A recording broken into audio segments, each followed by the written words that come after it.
Isang mapagpalang araw po ng Huwebes sa inyong lahat, mga minamahal naming kapatid. Araw po ngayon ng Huwebes sa loob ng 32 linggo sa karaniwang panahon. Muli po, ang aming pagbati ipinapaabot namin sa lahat ng mga viewers, sa lahat ng mga supporters, and followers of our daily Gospel Reflection. Pagpalain po kayong lahat ng Diyos. Binabati ko din po ang mga deboto ni San Antonio ng Padua, saan man po kayo naroon, patuloy nating ipanalangin ang isa't isa. Pagbati at pasasalamat sa mga members ng 1,000 Club of St. Anthony, Samahang Bukas Palad ni San Antonio, at sa lahat po ng mga nagkakaloob ng kanilang tulong, sa mga nagpakilala at hindi nagpapakilala, mga benefactors po namin, saan man kayo naroon, kami po ay laging nagpapasalamat sa inyo. Pagdasal po natin ang isa't isa. Sana po nasa ligtas kayong kalagayan.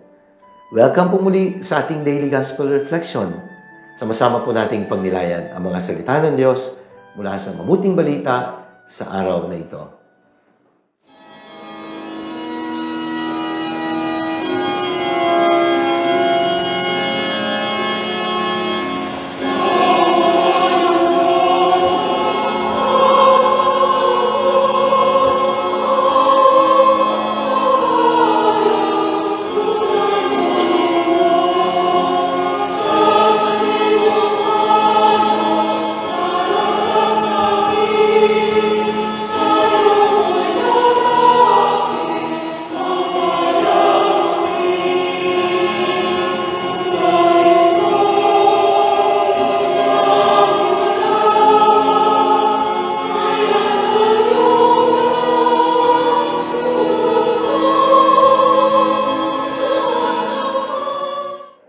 Mga minamahal kong kapatid, sa araw na ito, pagninilayan po natin ang pagbasa ng mabuting balita ayon pa rin po kay San Lucas. Ito po ay mula sa 17 kabanata, mga talata 20 hanggang 25. Karugtong po ito ng Ebanghelyo kahapon. Ang title po ng aking pagninilay na ibabahagi ngayon ay nagsasabing, The Nearness of God's Kingdom. Ang kaharian ng Diyos ay hindi po malayo. Ito ay napakalapit.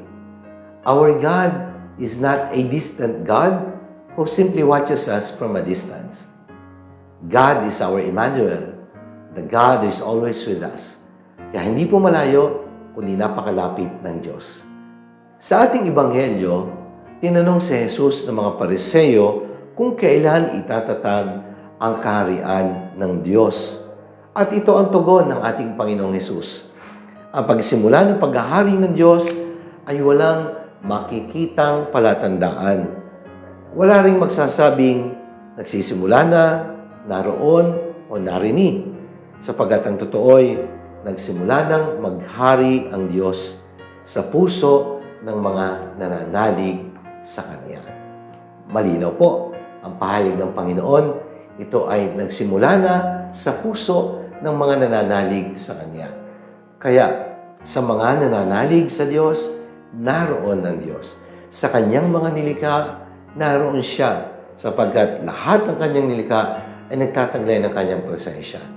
Ang Diyos ay nasa bawat taong Kanyang nilikha, sapagkat tayo nilikha na kawangis ng Diyos. Naalala ko po ang isang magandang awitin ni Norah Jones. Ang title po ng kanta, The Nearness of You. At meron pong magandang linya nagsasabi ng ganito.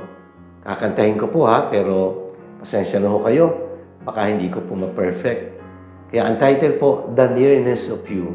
At ito po ang sinasabi sa ilang linya. It's not the pale moon that excites me, that thrills and delights me. Oh no, it's just the nearness of you. It isn't your sweet conversation that brings this sensation. Oh no, it's just the nearness of you. Ayan. Pasensya na ho kayo kung medyo sumabit ng konti.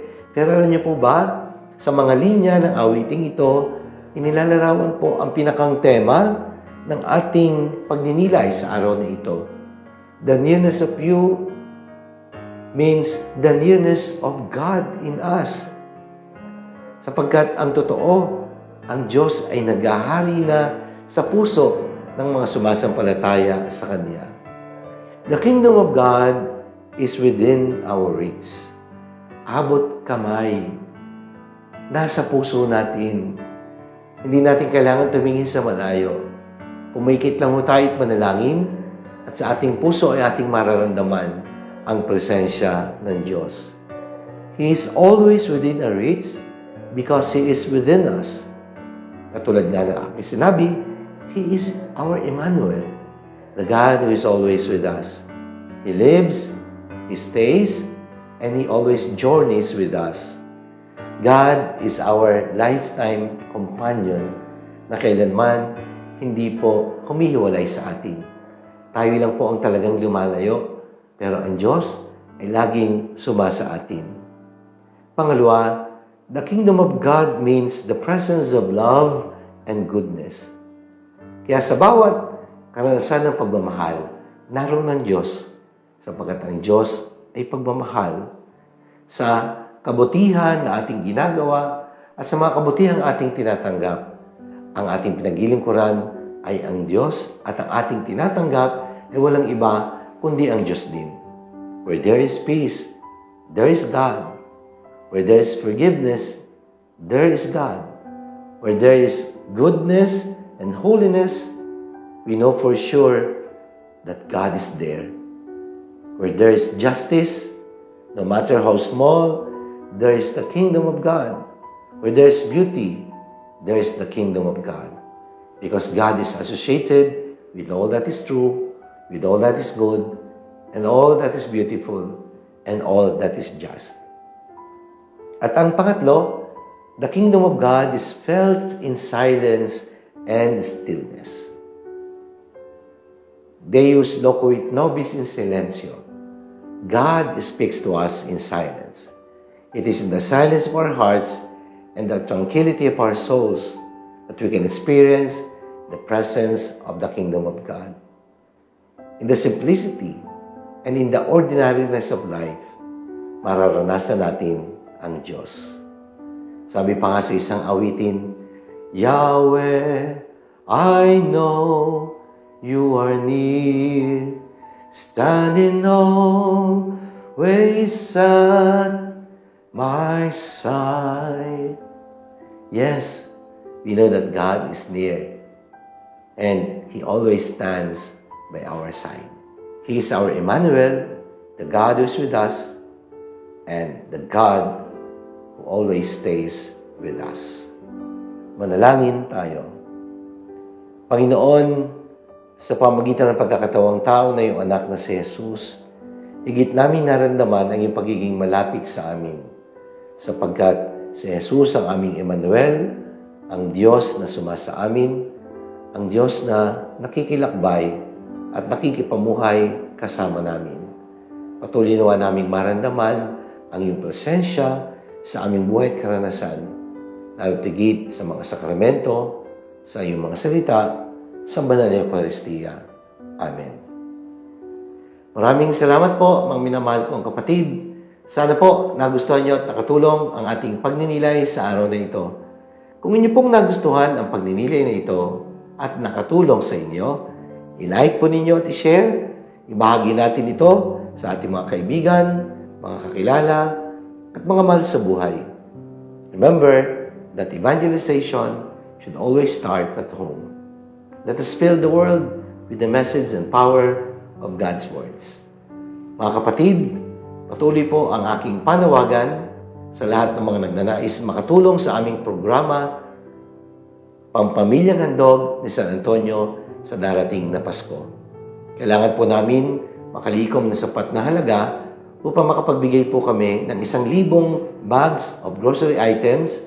Ito po ay medianoche packages para sa 1,000 pamilya na aming po pagkakalooban ng tulong. Hindi man po ito solusyon sa problema ng kahirapan. Siguradong sa pagkakaloob ng handog na ito, marami po tayong pamilya mapangingiti habang sinasalubong nila ang pagdating ng bagong taon, sapagkat sa kanilang hapagkainan ay meron po silang pagkaing pagsasaluhan. Bawat bag of grocery items ay nagkakahalaga po ng 1,000 piso. Kaya kung 1,000 pamilya ang aming bibigyan, kailangan po namin ng 1,000,000 piso para sa proyektong ito. Sa ngayon po, umaabot na po ng halos 160,000 ang nalilikom na pondo para sa proyektong ito. Sa mga nagbigay po, naku, maraming salamat po. Ang Diyos na pong bahalang gumanti sa inyong kabutihan at kagandahang loob. At sa mga nais pang magbigay, kami po ay lubos na magpapasalamat. Magpalain po kayo ng makapangyarihan Diyos, Ama at ng Anak, ng Espiritu Santo. Amen.